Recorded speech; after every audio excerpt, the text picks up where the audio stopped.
want to know, I'm Alexis, aka the Sloth Reader, and I'm here today to do the Quintessential Summer Book Tag.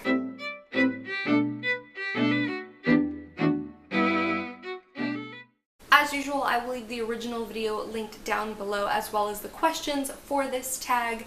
It's like almost the summers, we're in like the last month of summer, but I figured, whatever. It's still technically summer, so let's do the tag. Question number 1 is iced drink, and that is a refreshing book. And for that, I'm gonna go with one of my favorite books of this year, and that is Radio Silence by Alice Oseman. And I decided to go with this one because there's just something really refreshing about how realistic the teenagers in this book is, about the realistic portrayal of internet culture and the toxicity of internet culture, and how realistic the deciding what you want to do with your life struggle is. It's all just very, very realistic, and it feels very natural.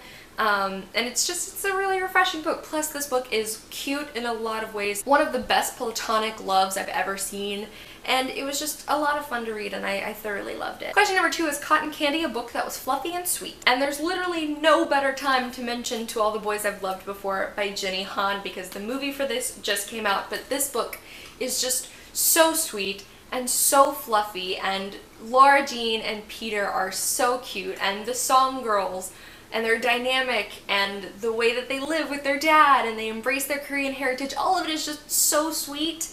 And I just love everything about this book. This was one of my favorite books of last year, and if you are looking for like cotton candy sweetness in a book, this is just a great place to start. Question number 3 is Sunglasses, and that is a dark book, and for that I'm gonna go with Nevernight by Jay Kristoff. This book is pretty graphic in terms of violence. There's a lot of really dark topics talked about in this book. It's about people training to become assassins.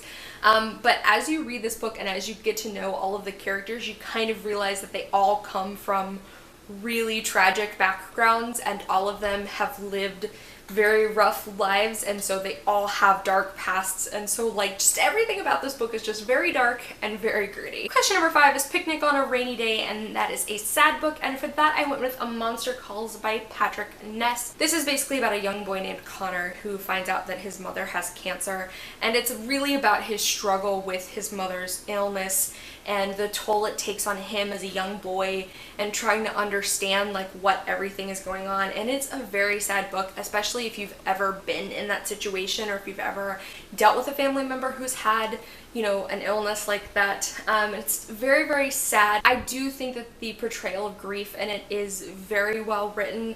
I could definitely relate to it from my own stages of this situation.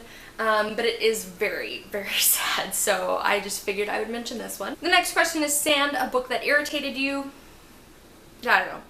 Whatever the hot mess the Shatter Me trilogy was is my answer for this one. The next question is Summer Blockbuster, and that is your favorite book to film adaptation, and that is very easy for me. It is the Lord of the Rings trilogy.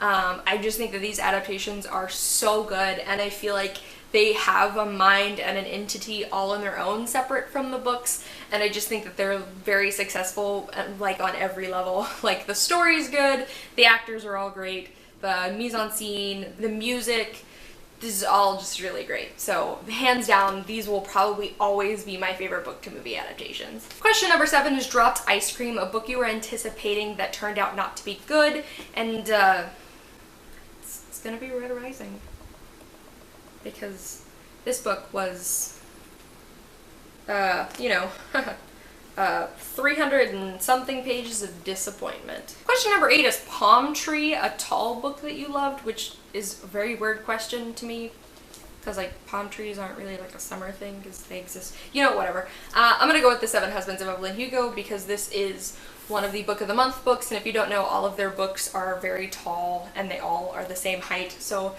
this is also one of my favorite books I've read this year, and it's an absolute modern masterpiece. So it just was the perfect answer. Question number 8 is Bonfire, a book that you want to burn. I don't condone burning books, but my answer to this question is definitely going to be Beautiful Broken Girls by Kim Savage, because that book was a dumpster fire anyway. And question number 10 is Fireworks, a book that exploded onto the scene. And for this one, I'm going to go with Nevermore, The Trials of Morgan Crow, because I feel like prior to this book's release, I heard no one talk about it, and then it came out. and suddenly like every person I knew had read it and had raved about it. And this is like, I guess, one of the hit new middle grades at the moment. But yeah, before this book came out, I didn't hear anybody talk about it, and then suddenly everybody was talking about it as like their favorite new middle grade, so I'm gonna go with this one. Alrighty guys, so that is the quintessential summer book tag. I would absolutely love to know what book you guys found to be refreshing down in the comments below. If you like what I do, upload videos on Monday, Wednesdays, and Saturdays, and I'll see you guys soon with another one. Bye!